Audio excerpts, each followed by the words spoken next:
So I've made my rounds a few times, and we have metal on a Thursday. Wednesday. Today's Wednesday. We didn't get metal on a Monday because they didn't have enough metal coming to this area. Monday, Wednesdays, or Fridays. Which is good. I mean, we've had to wait for metal for quite a while. We're kind of a rural, but we're not. There's some industrial places around here. We have to order probably anywhere between $1,500 to $2,500 worth of metal before they'll come out here. We're gonna have quite a bit for of us alone. Yeah, for us. But if they got something else, anyway, we didn't get everything we wanted. Missing some tube, but you got some. Missing some other tube, but it'll be here. It'll be here. So we're gonna start building some more frames. I'm gonna put the wheels and stuff for Robin's car. I'll get that mocked up kind of. We decided, looks like we're gonna go with them other style fenders I got down. Some real good 2x3. Okay. That's good stuff. Good. That's for the cross members for the 32s and the 34s. Figure that out. Yeah. Oh, I'll help you get this loaded in the build. I'll get it. Oh, you'll get it. I like that even better. Well, I'm gonna go work on work orders then. So part of the deal of being the DIY foreman is you can't get too focused on just doing all the work, because there's no way we can get it done if I'm the only guy doing it. I need some rod, not 1/8 inch, but I need 3/16. You would think that they would have one. I mean, it's just a piece of stainless. We use it for our door handles. Not the door handle, but the connecting rod between the handle and the latch. The welding company doesn't have it, so I'm over at one of the companies is in Metallurgic. I'm gonna hop in here and I'm gonna see if I can cash in a favor and get a rod from them. Hopefully they got it. They do a lot of stainless welding here. It's pretty cool stuff. Mostly boat industry stuff. This may take a while. One of the brothers is, like me, a conspiracy kind of guy. So we'll have to go over some of the latest conspiracy stuff. I should have videoed this earlier. I was outside going, I'm going to come in, I'm going to get this because the supply chain's so messed up. And when I come in, I said, these folks, the brothers here, are like conspiracy guys, just like me. So this is going to take a little while. We just can't come in. So our conversation went to, us old guys are going to be gone, and how do we work with education? Right. And we're pretty much in agreement. Man, Exactly. the trades, Yeah. to pass the trades on, it's more than just a YouTube video or going to a school they give you a piece of paper at. Our generation are retiring and passing away and taking those trades and skills with them. Tell the quick story, if you don't mind, about you went to trade school 40 years ago and kept in Right, with the 45 instructor. years ago, Mhm. we went to a true trade school, Twin Lakes Vocational Technical School in Harrison, and we were out in the shop 90% of the day, and the other part was in classroom. Well, Burning rod and learning how to do it. burning rod, Yeah. and you know, trade skills are something you can't learn by reading it in a book, Mhm. necessarily. And about 10 years later, the colleges, the state colleges came in and acquired those schools, a lot of them, and they flipped the curriculum, and there was more time spent in the classroom than there was out in the shop actually practicing the trade. And the arrogance of the people with the diplomas, there's so much money in that system Yeah, that you can't break the bureaucracy. it's all about the Franklin, the dollar. It is. I mean, and you know, like we were talking, I was on the school board for a little bit and resigned here because it's so frustrating. Yes. So frustrating. Yep. But you guys are knocking it out. You build a lot of stainless stuff, polished boat stuff. So, Handrails and ladders. Yep. Stainless steel for the Yeah. marine industry. so you started out going to a trade school, learning how to Yeah. weld, Yeah. and you and your brother got quite a deal going on here. Right. I mean, build quality products. These stuff don't go on cheap boats. Right, right, and these are items that you really can't source all of them out of China. You know, they're more custom. Well, as I niche found, if we can stay in a niche product, market, yeah. you know, if you can produce 10,000 of them, there's no way we can That's compete. one of the that's one of the only ways you can compete. Yeah, stay in the niche market. But Yeah. and we were talking about AI.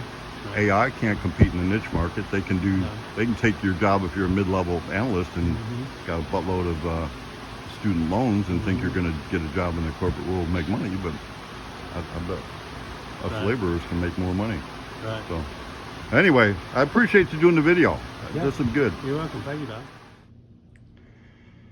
So my plate is full today, big time full. I got thinking, how much can I really get done if I'm the working foreman doing the work? DIY sounds good, but you can't do it all yourself, and it takes a bit of an organization. I put myself under some pressure and the whole company under some pressure, but I'm not backing up. I told all my guys, do not work on anything, no matter what I say, unless I give you a purchase order to work on it. That way we can keep track of what gets done, what goes on where. Does it get outside door handles? Does it not? Does it get poppers? Does it get an extended frame? Does it get, there's just a lot of variables on a car. So working on that. Putting the names down, we got the Black Blown Tee, we got Midas Touch Insanity, we got Blue Bayou, Mean Green Machine, the Milner clone, the Blown Hemi, doesn't have a name, but Phantom Pete, Rip T, a couple others. Kurt, I just texted you if you watch this. I know you sent me the name of yours, but I can't remember what it was. I'd like to get that on the board, and we need to start building names. So working on those, working with Eddie, getting everybody the parts they need, getting the stuff we need. It is incredibly, unbelievably difficult to get simple things.